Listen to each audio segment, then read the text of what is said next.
We are frail, we are fearfully and wonderfully made, forged in the fires of human passion, choking on the fumes of selfish rage. But these are hells and heavens, so few inches apart. We must be awfully slow, and not as strong as we think we are.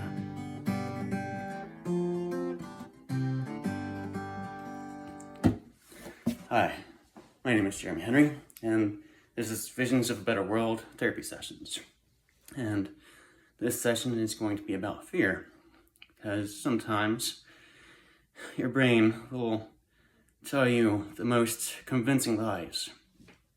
And when I was about 3, I was in a room with my siblings, and someone wanted to play a practical joke, and I jumped outside our window wearing a ski mask, and it was dark out. And I can look back now and realize that it was a practical joke. There's no harm intended.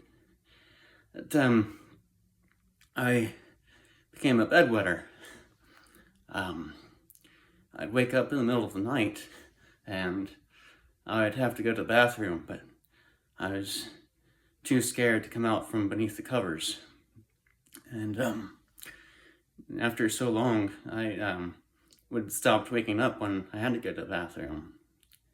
And but even so, 16 years is a long time to be so scared of the dark that you'd rather lie in your cold urine than to get out from beneath the covers.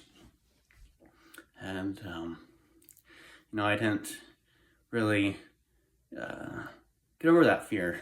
I can't tell you how many times I told myself, it's all in your head. It's not real. And sometimes logic and reason aren't good enough. So I started telling myself something different. I learned to become okay with dying. And that worked. And instead of trying to tell myself that there's nothing there, I said, well, what's it going to do to me? It's going to kill me. I'm going to die anyway. And so everybody's going to die sometime. Maybe I can at least die with some dignity.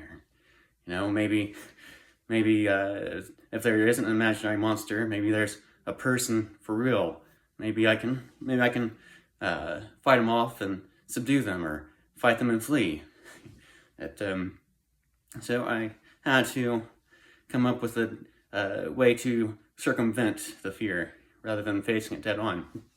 And so my brain still sometimes will try to tell me that there's something waiting for me as soon as I turn out the lights. But I've learned to get past it. And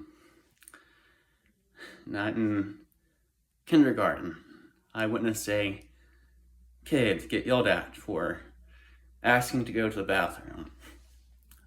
And I peed my pants in school until 6th grade. Until in 8th grade, I was homeschooled 7th.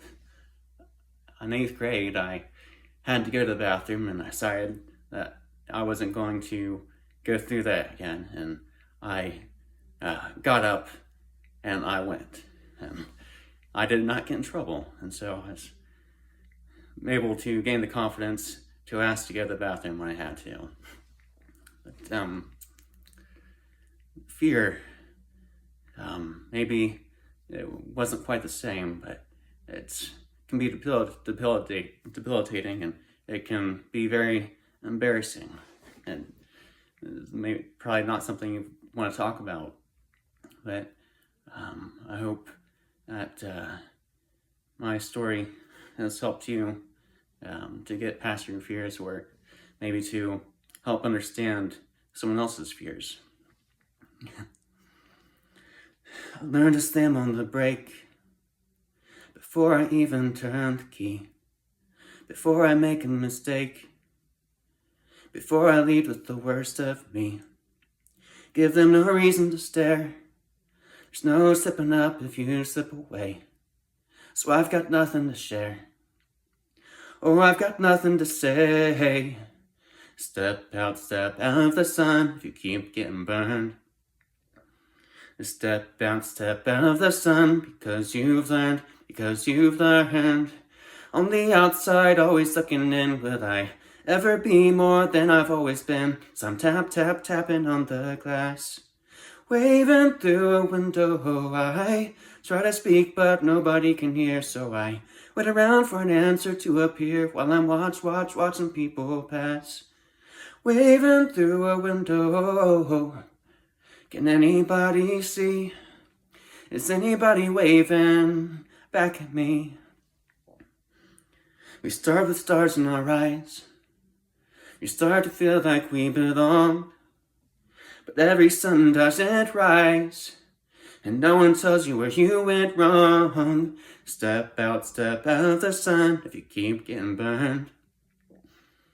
Step out of the sun because you've learned. On the outside, always looking in, will I ever be more than I've always been? Cause I'm tapping on the glass. Waving through a window, I try to speak but nobody can hear. So I wait around for an answer to appear while I'm watching people pass. I'm waving. Oh, can anybody see? Is anybody waving back at me?